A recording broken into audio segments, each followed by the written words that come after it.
Boa noite, João. Boa noite, Juliana, Vanessa.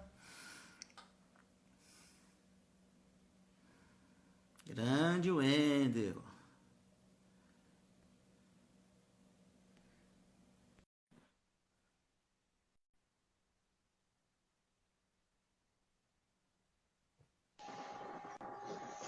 Fala, meu amigo.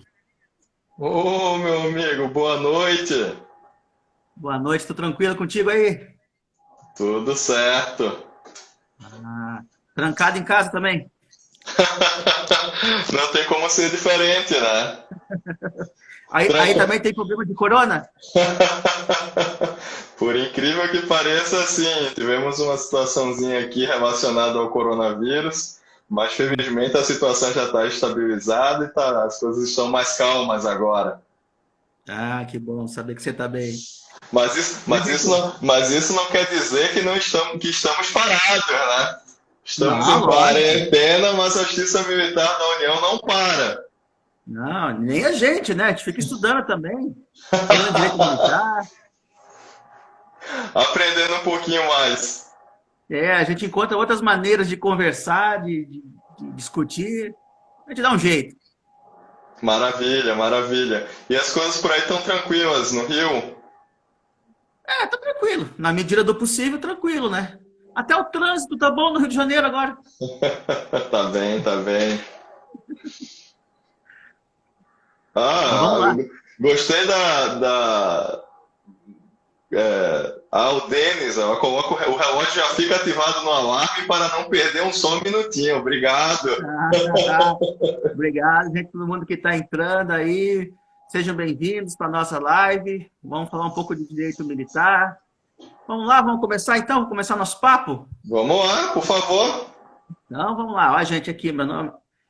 Eu sou Sidney Moura, sou juiz federal aqui da Justiça Militar aqui no Rio de Janeiro. Eu estou hoje aqui estou aqui pelo CBPjur, pelo Insta do CBPjur, para a gente fazer mais uma live de direito militar. Né? Lembrando que o CBPjur tem uma pós de direito militar, né, que trata de uma pós tanto presencial quanto online. A online está começando no dia 27 aí, quem tem interesse pode se inscrever aí, que trata todos Ó, esses temas de maravilha. uma forma minuciosa aí.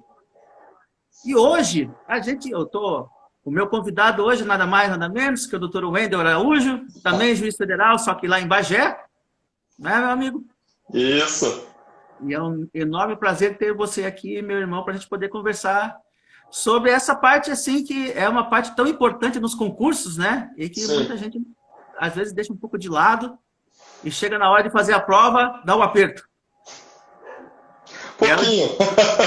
Dá um pouquinho, dá um Não, pouquinho. mas eu acho que agora quem acompanha a nossa live hoje vai ter uma boa oportunidade de não passar mais esse aperto, hein? Pelo menos a gente Exatamente. vai A tentar ideia é essa. ajudá-los. Vamos ver se a gente esclarece um pouco as dúvidas aí do que o pessoal tem.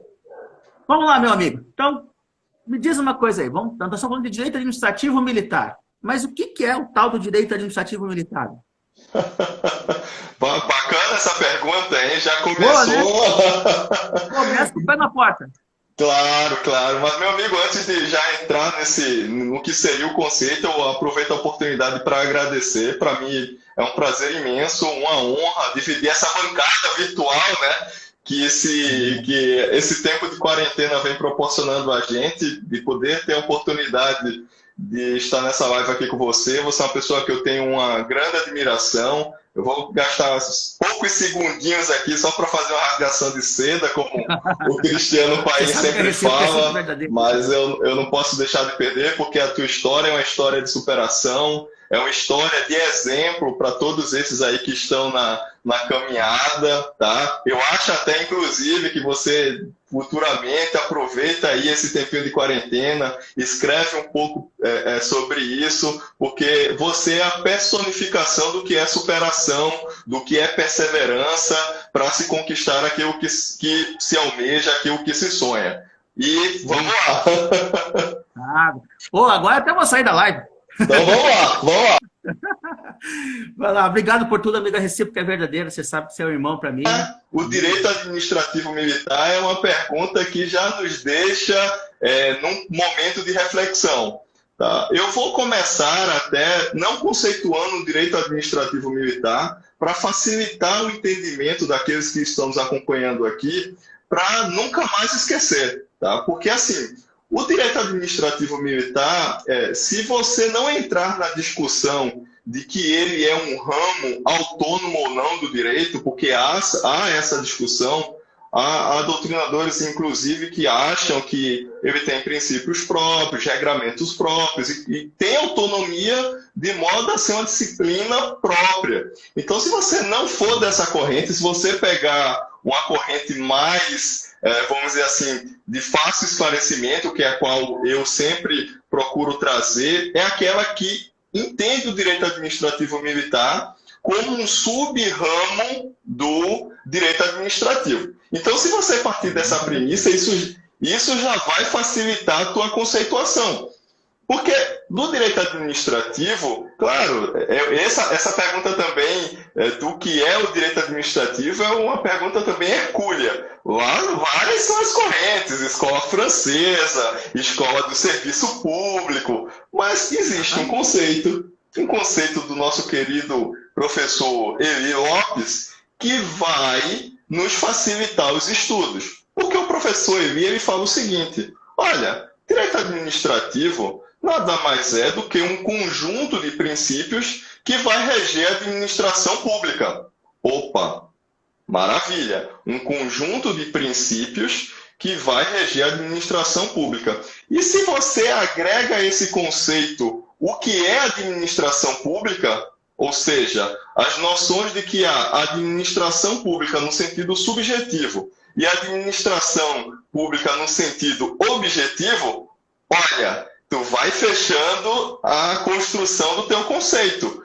Porque a administração pública vai fechando o cerco. A administração pública subjetiva, ela leva em consideração os órgãos, né? Leva em consideração os agentes. E, em sentido objetivo, leva em consideração as atividades. Então, você leva em consideração, e isso constrói, é um conjunto de princípios que regem a administração pública em sentido objetivo ou subjetivo. Você já consegue construir isso, e para o direito administrativo militar, você vai trazer o seguinte: aplicando-se às Forças Armadas, Exército, Marinha, Exército e Aeronáutica, e as polícias militares e corpos de bombeiros militares. Então, você vai construindo um raciocínio para se chegar ao direito administrativo militar a partir do direito administrativo, que eu acho que dessa forma é uma forma que facilita o entendimento da matéria.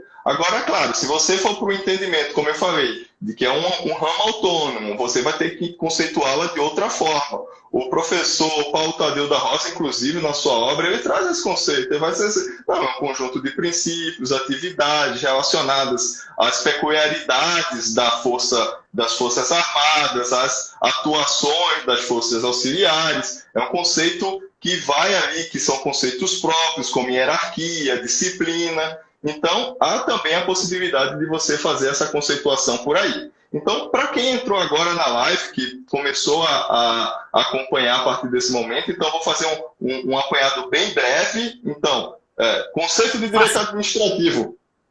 Conceito de direito administrativo militar, né? É o conjunto de princípios, né, aplicados à administração militar. Pronto.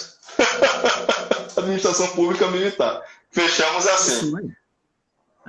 E, aliás, assim como o direito administrativo, de um modo geral, o direito administrativo militar também é um conjunto de leis esparsas, né? Ele não tem um código administrativo, não existe um código administrativo nacional, também não existe um código administrativo militar, né? Então, é um aglomerado de leis, né? E, deixa eu voltar. O que aconteceu com o Andy? Bom, continuando aqui. Deixa se o pessoal puder me passar um retorno, me escutam bem? O áudio e o vídeo estão ok? Olha, o áudio tá ok agora. O vídeo nem tanto, mas a gente está te ouvindo, então continuando. Tá, mas não está travado, né? Não, agora não. Mas voltando aqui ao que eu estava falando.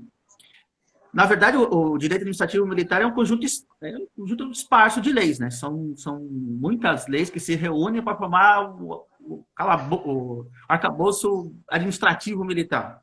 E Sim. dessas leis, assim, nós temos três em especiais que sempre cobram no concurso, para juiz federal de justiça militar, para promotor de justiça militar, e, aliás, a gente vai falar um pouco delas hoje, que é do Conselho de Disciplina, o Conselho de Justificação e a Lei de Serviço Militar.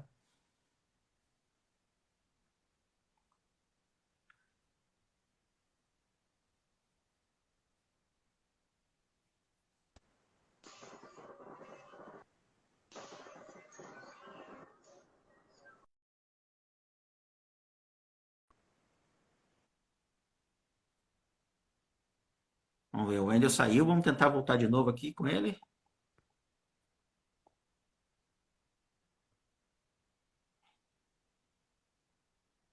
Vamos ver se ele consegue entrar.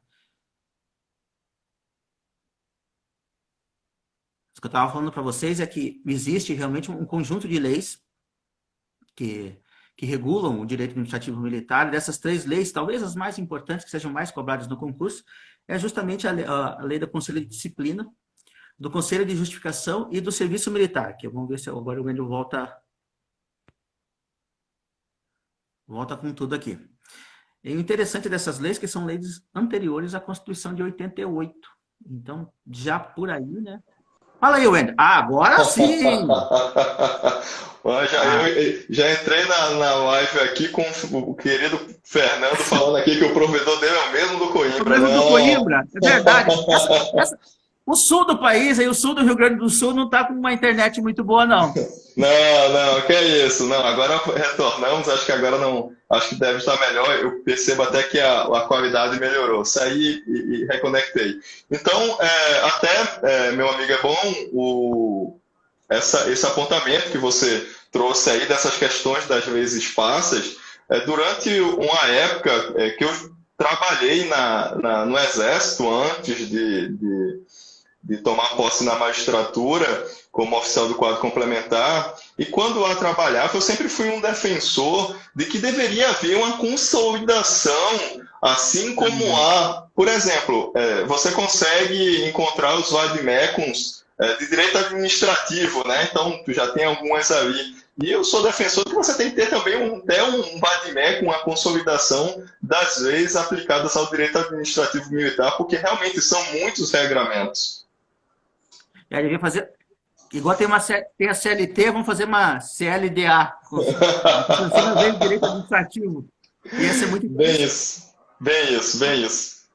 Mas vamos lá, vamos tratar, então vamos falar um pouco dessas leis administrativas, dessas três que a gente se propõe a falar hoje. Conselho de Disciplina, Conselho de Justificação, Lei de Serviço Militar. Para começo de história, quais são os atos normativos que regulamentam esses três assuntos aí diferentes? Não, maravilha. Assim, para quem está nessa caminhada, né, quem nos acompanha na live, se estão pretendendo estudar para concurso, que vão fazer concurso da área militar, são três normas que devem estar ali na ponta da língua daqueles que estão no certame. Então, tem que ter a leitura, tem que fazer a leitura da lei seca para compreendê-la primeiro, saber o rito, as especificidades que ali se encontram, para, a partir disso, começar a entender, pesquisar na jurisprudência, entendimentos relacionados à matéria. Então, a primeira lei que a gente vai trabalhar aqui é a lei do Conselho de Justificação, né, que é a lei 5836, tá, de 72. Então, quer saber, e até mesmo quem atua na área, profissionais da área também, tem que saber já se vai trabalhar numa situação relacionada a Conselho de Justificação, tem que ter essa lei embaixo do braço. E interessante, cara amigo Cida, na mesma data que foi publicada, que foi sancionada a lei do Conselho de Justificação, foi publicado o decreto do Conselho de Disciplina, que não fizeram duas leis, né? Primeira pergunta, né? Primeira pergunta. Então, que é o decreto 71.500. também ali de 72. E esses são os dois atos normativos que, se você fizer até, eu já dou um retorno para aqueles que, se ainda não leram, vão fazer a leitura desses dois atos normativos referente a Conselho de Justificação e Conselho de Disciplina, é que eles são duas normas bem parecidas. O arcabouço, a construção sistemática delas seguiam a ordem. Até se você colocar ela de um lado, né? Abrir ela no documento do Word e abrir a outra no outro documento do Word e pareá-la, você vai perceber nitidamente isso. E com relação ao assunto do serviço militar, não tem como. É a Lei 4375 com seu regulamento, e essa é um assunto também que tem que ser revisitado. Quem leu a Lei do Serviço Militar até o ano passado tem que refazer a leitura, porque foram alterados pontos importantes da lei no final do ano passado. A Lei 13.954. Se fala isso, então se fala muito, meu amigo, do Estatuto dos Militares, né? Então o pessoal, não, o Estatuto dos Militares, a reforma da Previdência, essa lei alterou o Estatuto, mas ela não alterou somente o Estatuto, ela também alterou a Lei de Serviço Militar, que a gente também aqui é um dos nossos propósitos na live de hoje, e pontuando essas alterações ali mais próximo do final, depois da gente falar do Conselho de Disciplina e Justificação. Então vamos lá. Qual que é a diferença do Conselho de Disciplina e o Conselho de Justificação? Na prática? Tá. Na prática, boa. Eu brinco muito que, assim, quando se fala em Conselho de Justificação, você tem que fazer um paralelo com o processo penal militar. E a outra dica aqui é essa. Aqueles que também pretendem atuar, pretendem elaborar nessa matéria, têm que ter conhecimento do Código de Processo Penal Militar. Porque a ela são aplicados institutos que ela não prevê, bem como institutos importantíssimos relacionados à prova. Mas, vamos lá, retornando. Então, eu faço esse paralelo. Quando se tem Conselho de Justificação, você tem que pensar num Conselho Especial de Justiça. Então, é o primeiro caminho, é o primeiro paralelo. Mas por quê? Não, porque o Conselho de Justificação vai se preocupar com os oficiais. Então, essa é a primeira situação. E o Conselho de Disciplina é paralelo com o Conselho Permanente de Justiça. Ele vai se preocupar com a praça. Mas estás falando desse paralelo, mas qual é o objetivo desses conselhos? Esse é o ponto-chave, esse é o ponto crucial. Assim como eu fiz quando eu comecei a ler a respeito do conceito do direito administrativo militar, em síntese também, se você pudesse pegar uma base para facilitar o teu entendimento na atuação dos conselhos, é verificar se aquele oficial, se aquela praça, ele ainda possui o condão, ele ainda possui os atributos necessários para envergar a farda de militar. Então, em síntese, é isso. É saber se aquele militar ele ainda tem condições morais, ele ainda tem condições funcionais, profissionais de desempenhar o cargo. E como eu falei até no início, quando a gente faz o paralelo do Conselho de Administração, do Conselho de Justificação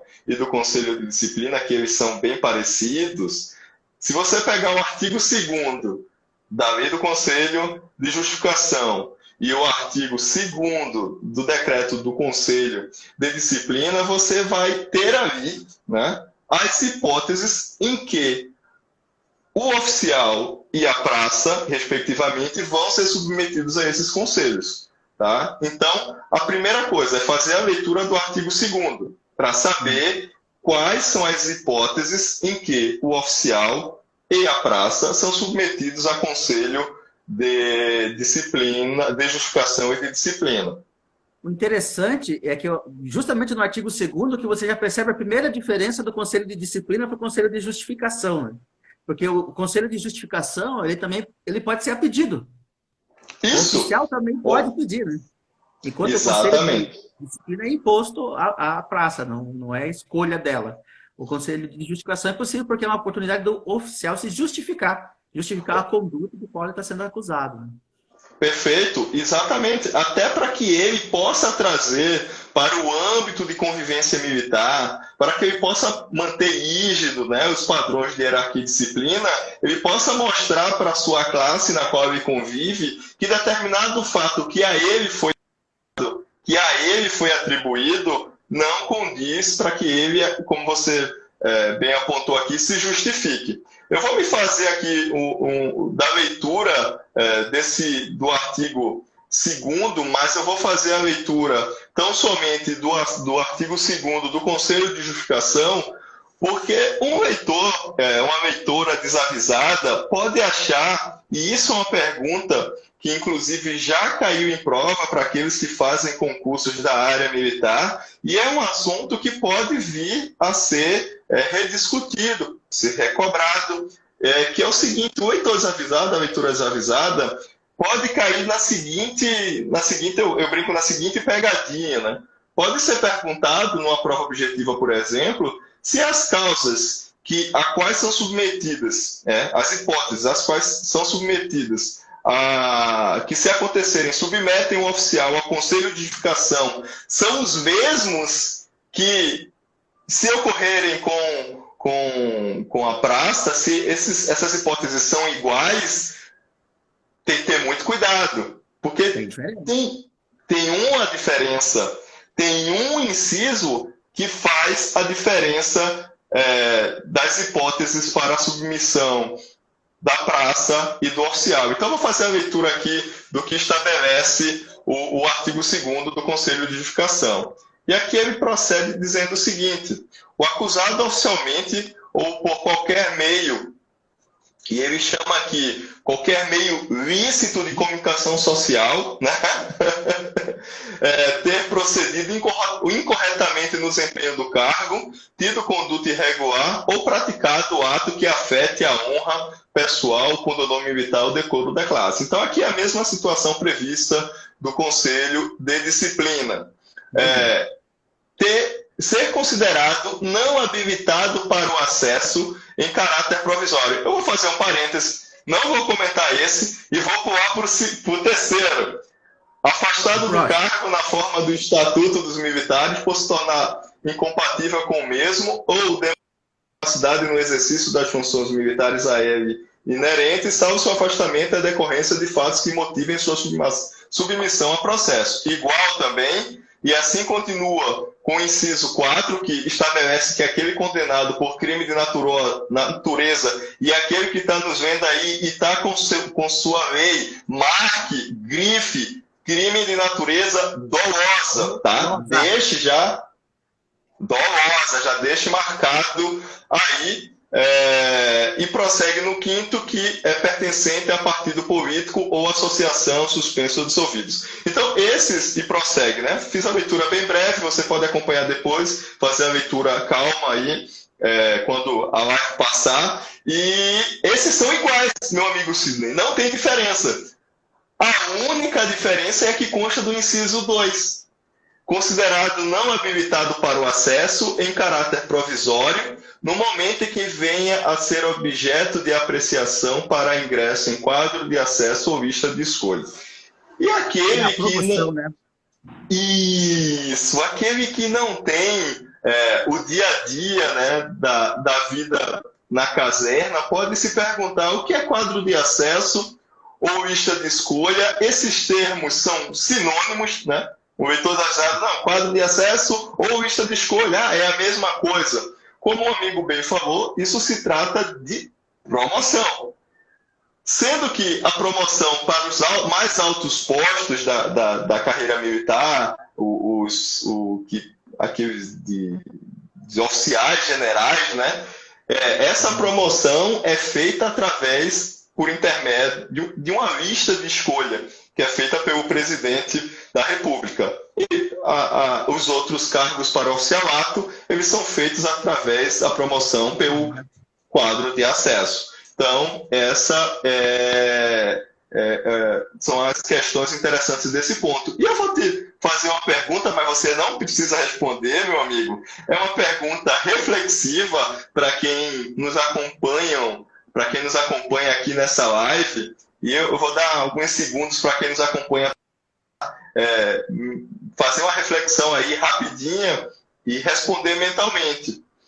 É possível a instauração, a submissão de um oficial, de uma praça, em decorrência de uma denúncia anônima? Ou seja, chega a determinado comandante que determinado oficial, que determinada praça teve uma postura incondizente com um pundonor militar. Seria possível isso, né? Então, vou dar alguns segundos aí para quem está nos acompanhando, porque esse é um assunto, inclusive, que foi submetido à análise pelo Superior Tribunal de Justiça.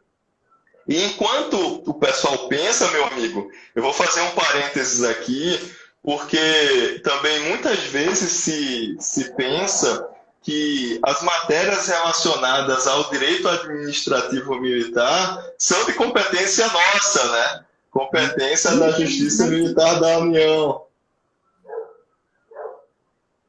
Eu não sei se já chegaram para você em alguma situação, já te perguntaram sobre reintegrados.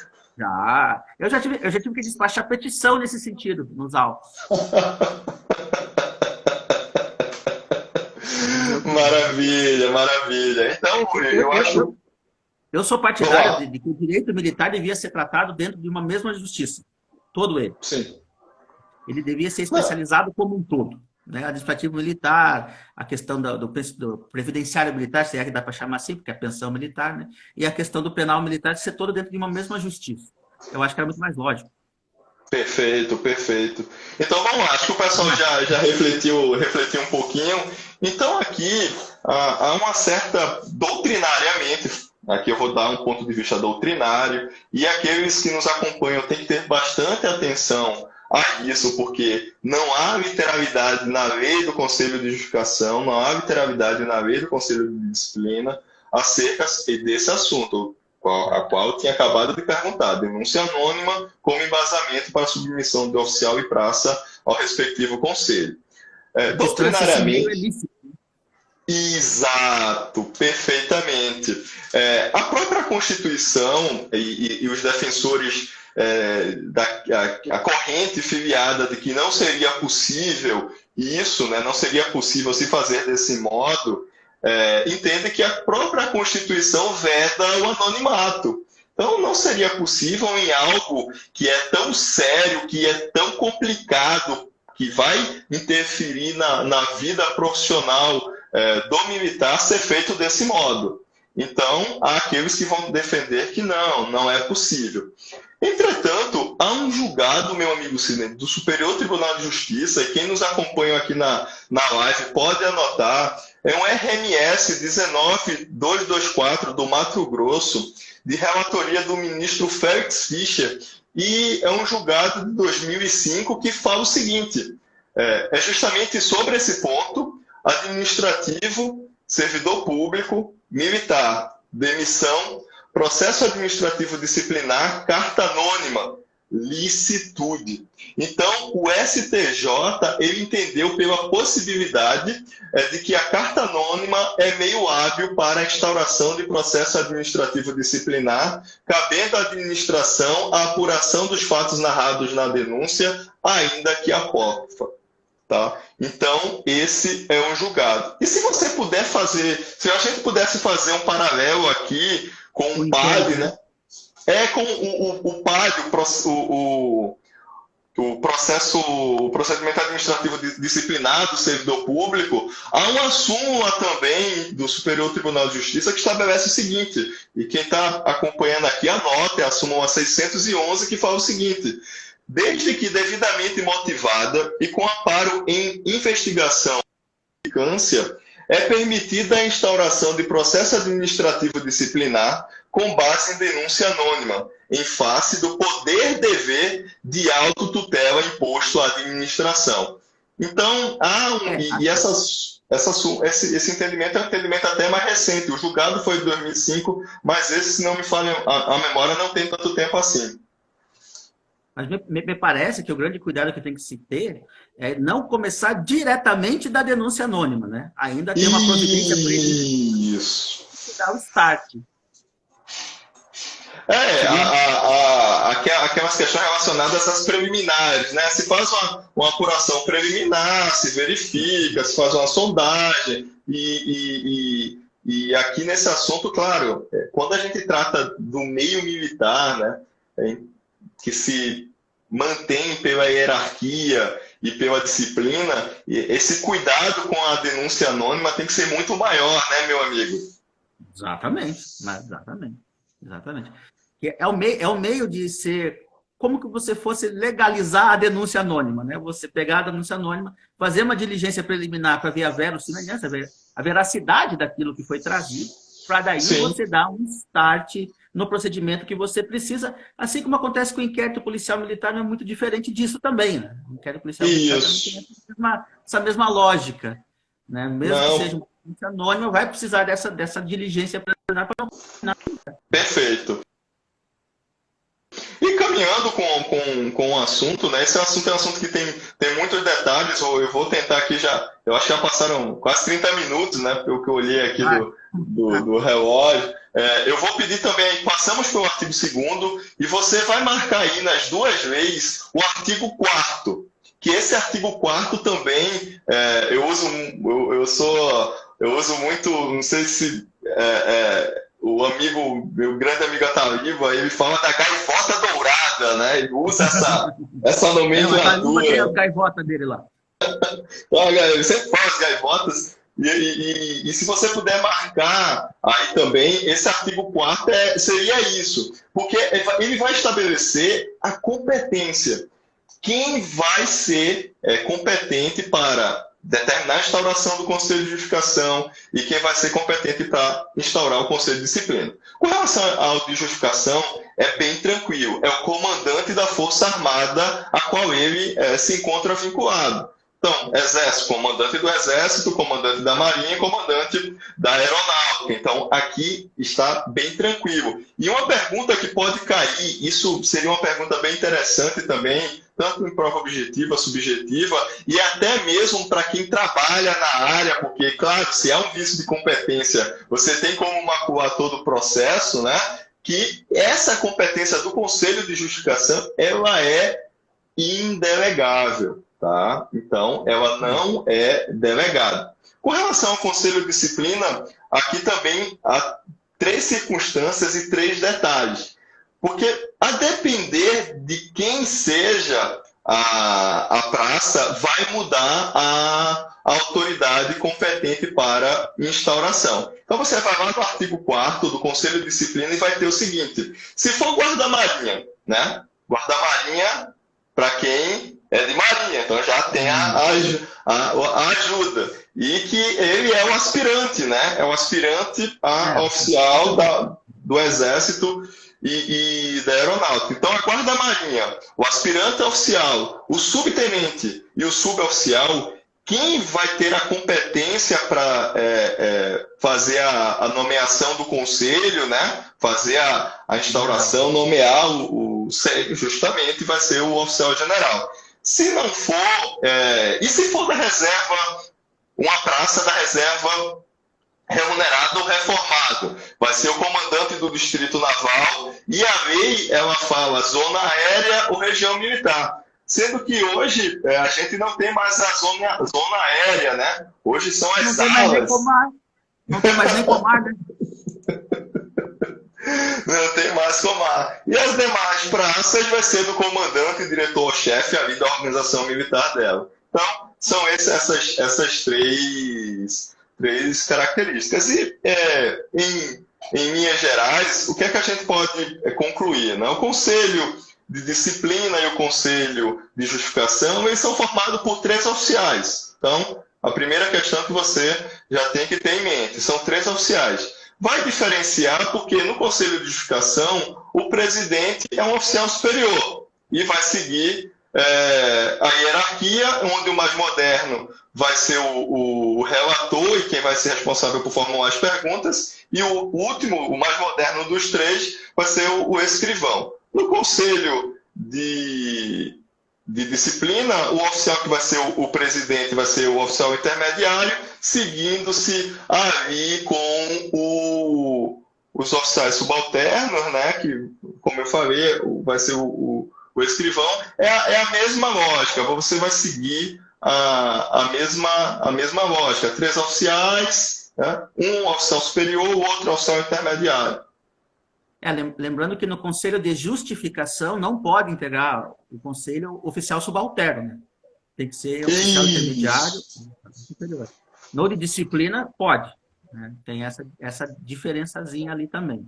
Uma coisa interessante, que eu acho que é bom a gente comentar, é que tanto o conselho de justificação quanto o conselho de disciplina, um é lei, outro é decreto, os dois foram anteriores a 88, a Constituição de 88.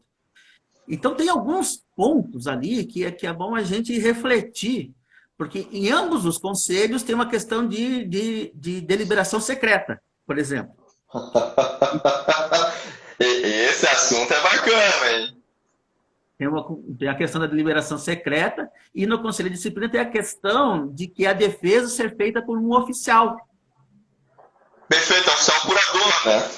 Exatamente, mas depois a gente parece que é o caso de uma defesa constituída, se for o caso, ou até a DPU, dependendo da situação, né?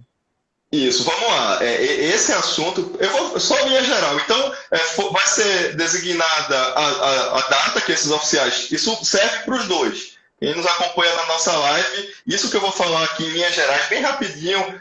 Ainda tem a lei de serviço militar, o tempo está passando.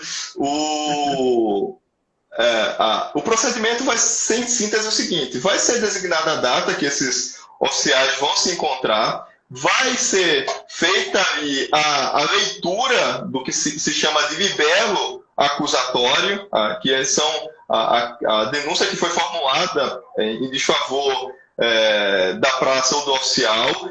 Vai ser feita ali a qualificação, vai ser lido, mas antes da qualificação, vai ser lido o ato de nomeação dos oficiais, né? A leitura do ato de nomeação, a qualificação e o interrogatório. Depois do interrogatório, há o prazo para que seja feita a defesa.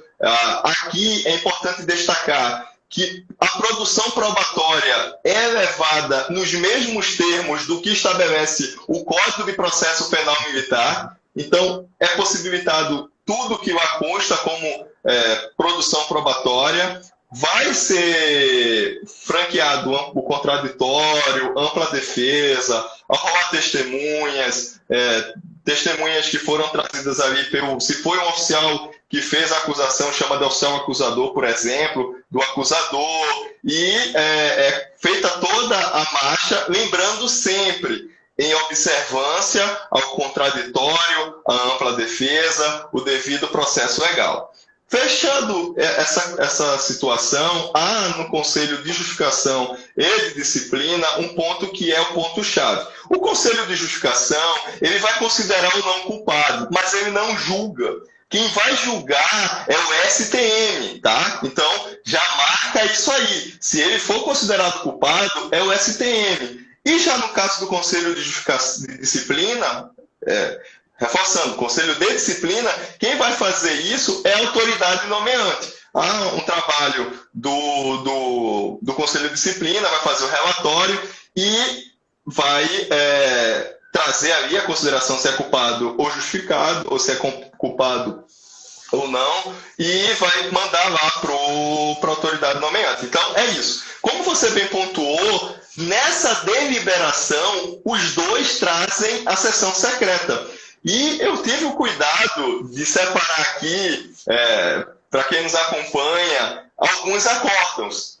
E assim, meu amigo, por exemplo, vamos falar do Conselho de Justificação primeiro, porque como vai para a apreciação do STM, o STM tem acórdão dizendo que o dispositivo da lei foi recepcionado pela Constituição.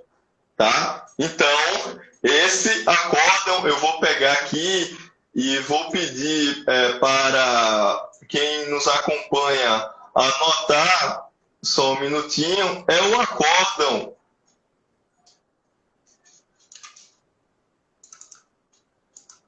do STM,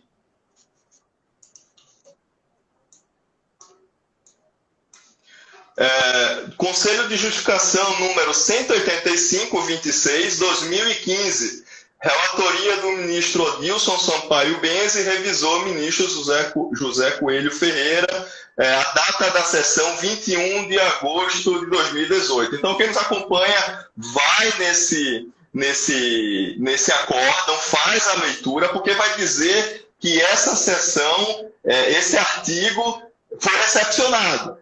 Mas há uma construção, meu amigo, de tentar, né, dizer o seguinte: olha, no Conselho de Justificação não há necessariamente um julgamento. Eles se reúnem nessa sessão secreta para fazer o relatório, vai para o comandante da força e o comandante vai mandar para o STM e o STM vai fazer o julgamento. Então ele tenta ajudar e dizer que está recepcionado por isso. Tá? Não sei se o amigo tem algum comentário nesse ponto. Tenho. Me parece assim, tudo que é secreto para mim me causa estranheza. Sim. Mas quando você está decidindo a vida da pessoa, a carreira de uma pessoa. Eu não vejo por que fazer uma sessão secreta, uma deliberação secreta, se a pessoa vai ter que ter acesso depois a tudo que foi decidido e dito. Né? Então, aí que me parece estranho. E quando a Constituição quer segredo, ela coloca lá que é com segredo, que é o caso do júri. E nenhum outro lugar coloca. Diz que as sessões judiciais e também administrativas são públicas, para todo mundo ter acesso, exceto aquelas que você decretar o segredo de justiça por uma questão de intimidade, de defesa da intimidade, que não me parece ser o caso. Né? Não me parece ser o caso. Então, embora eu entenda que tem um acordo do tribunal até falando que foi recepcionado, eu particularmente entendo que não. Eu não vejo... Sim.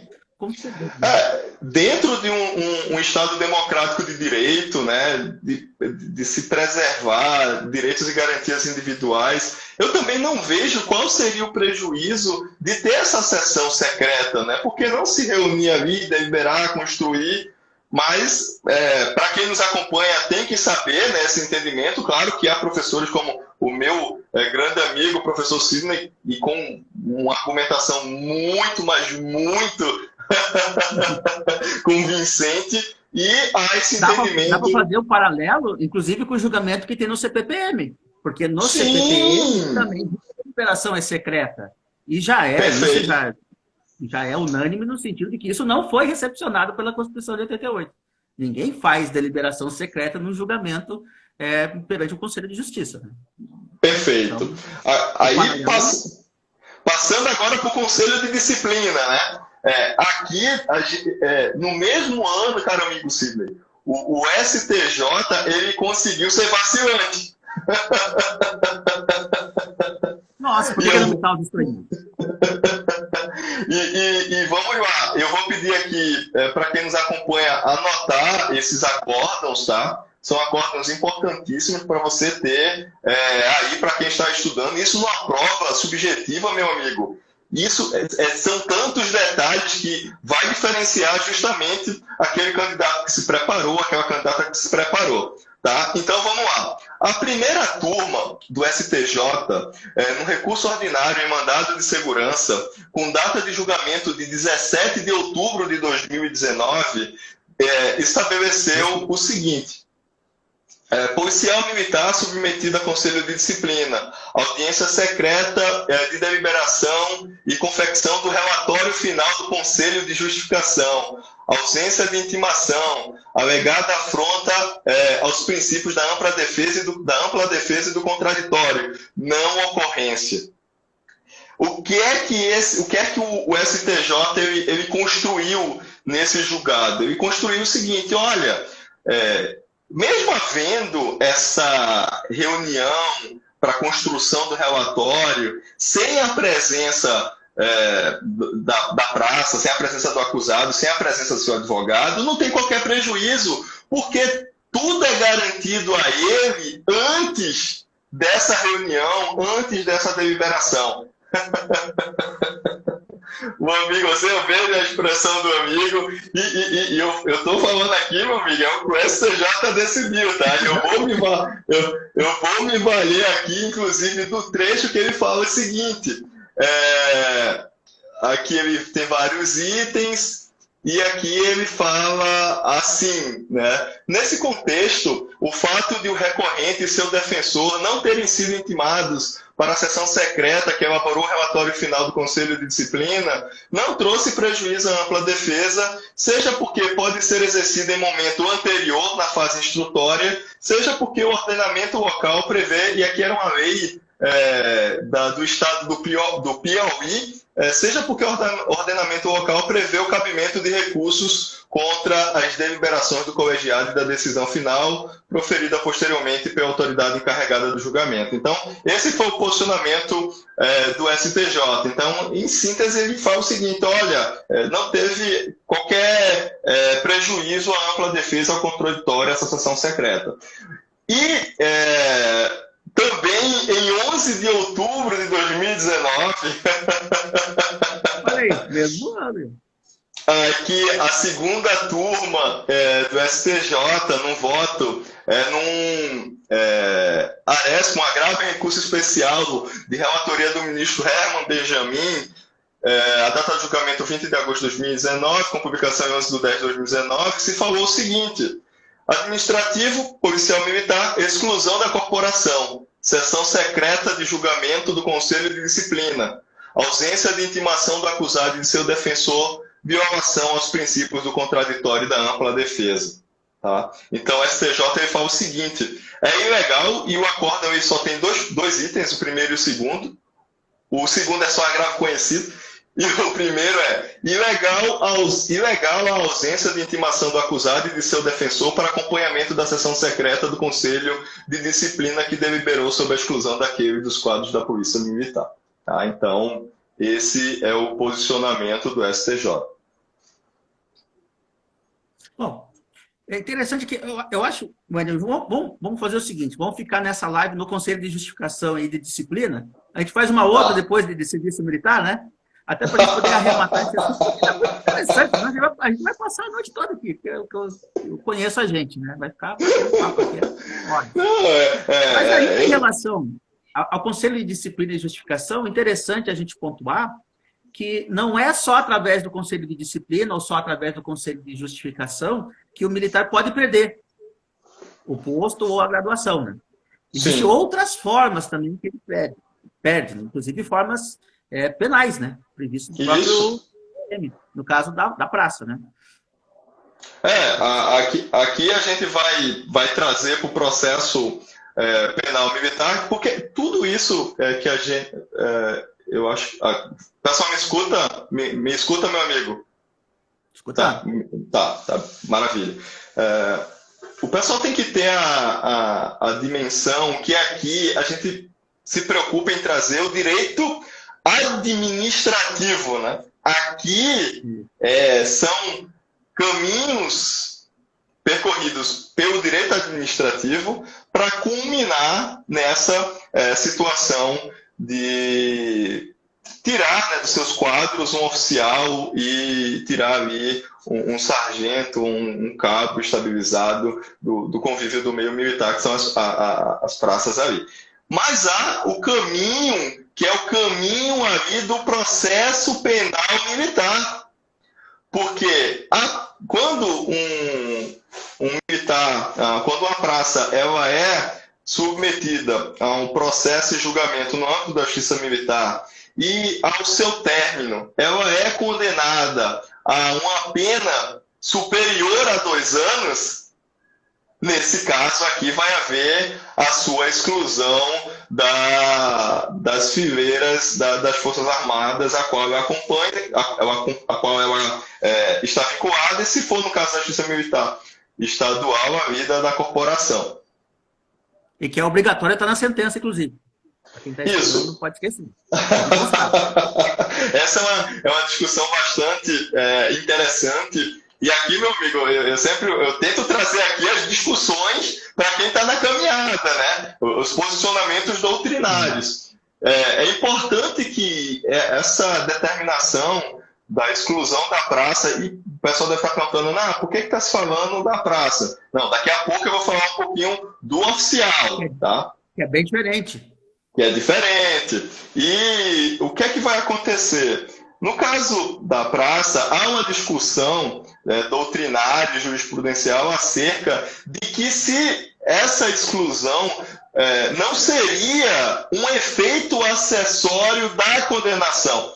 Então, para quem se socorre dessa corrente, para quem defende esse entendimento, vai dizer, olha, não consta da sentença condenatória a determinação da exclusão das Forças Armadas, mas isso aí é um efeito da condenação, pode o comandante promover ali a sua exclusão. E aqueles que não, para que isso possa ser feito, tem que constar da sentença condenatória. Porque me parece que o legislador penal militar fez essa escolha, né? Já que ele, claro, o CPM, ele é expresso em dizer que tem que constar da sentença, então me parece que ele fez a escolha de que só é possível se constar na sentença.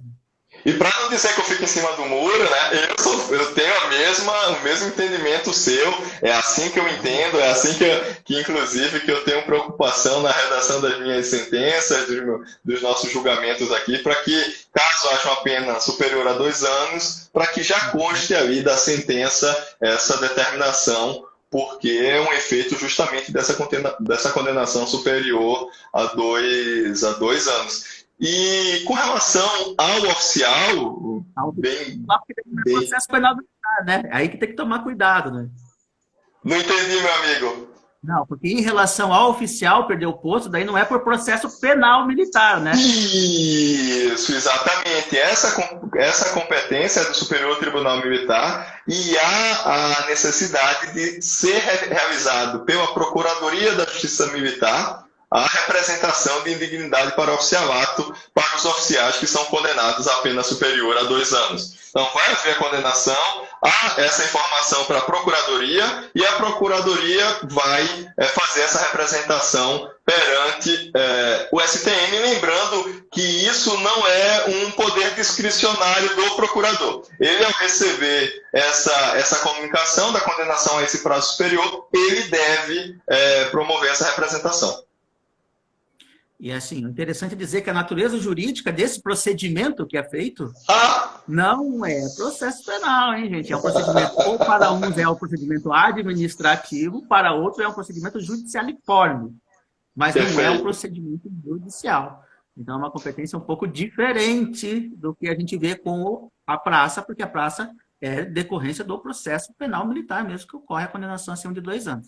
Para o oficial, aí é diferente.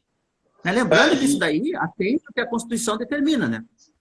Que a Constituição já fala que a pena só pode ser por um tribunal militar. É por isso. E esse ponto que muito bem pontuaste, ele tem uma relevância prática fundamental. Porque em razão dessa condenação de ser justificado ou não, nesses processos de conselho de justificação perante o STM, ter essa natureza administrativa, isso vai impactar no recurso cabível dessa decisão que considera ele justificado ou não, né? Então, se em razão de não ser natureza judicial, não cabe recurso extraordinário, né, dessa decisão. Tá trazendo a gaivota dourada aí para que o pessoal ia pesquisar. Até porque, senão, você iria transferir a decisão sobre a perda do posto da patente para um tribunal civil e não militar, se tivesse um recurso extraordinário. Aí desatenderia o que a Constituição está determinando ali.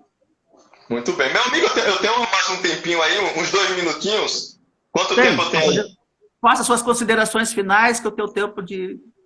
Não. É que eu não posso deixar, eu ia me penitenciar se eu não trouxesse mais esse ponto para quem está nos acompanhando aqui, que é com relação à prescrição.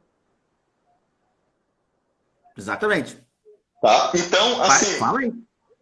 A prescrição dos fatos relacionados ao Conselho de Justificação e ao Conselho de Disciplina, devemos ter um cuidado redobrado. Por quê? Não entendi. Não, porque ela fala dos 6 anos, né? Exato. Esse prazo de 6 anos é prescricional, são para aqueles fatos, inclusive que há doutrinadores que chamam, entre aspas, fatos administrativos puros.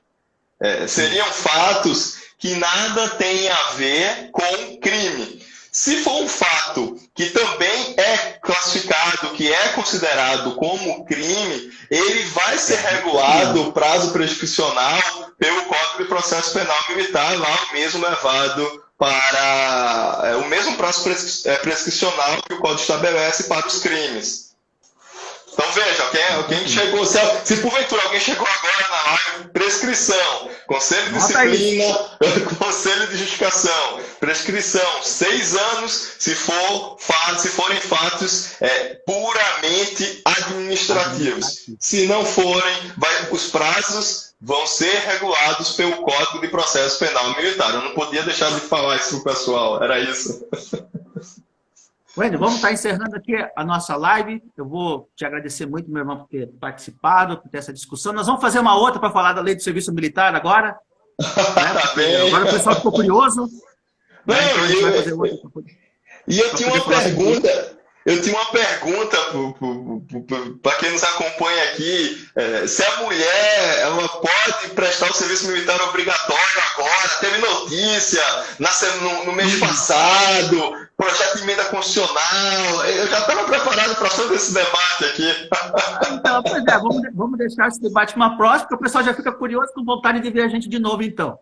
Tá bem, tá bem. Wendel, brigadão, meu irmão, até uma próxima. Gente, obrigado para todo mundo aí que estava assistindo, que estava acompanhando a gente. Lembrando que a gente está fazendo essas lives terça, quarta e quinta, às 19h30, né, para falar um pouco do direito militar, para divulgar pós em direito militar do CBPJUR. Começa a online, começa dia 27/4 agora, quem quiser pode participar. Presencial, quando o Corona deixar, a gente volta.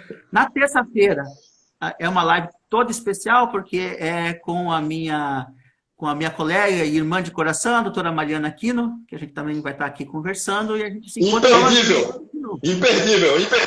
Imperdível, né? Wendel, um abração, tudo de bom para você, se cuida aí, Bagé.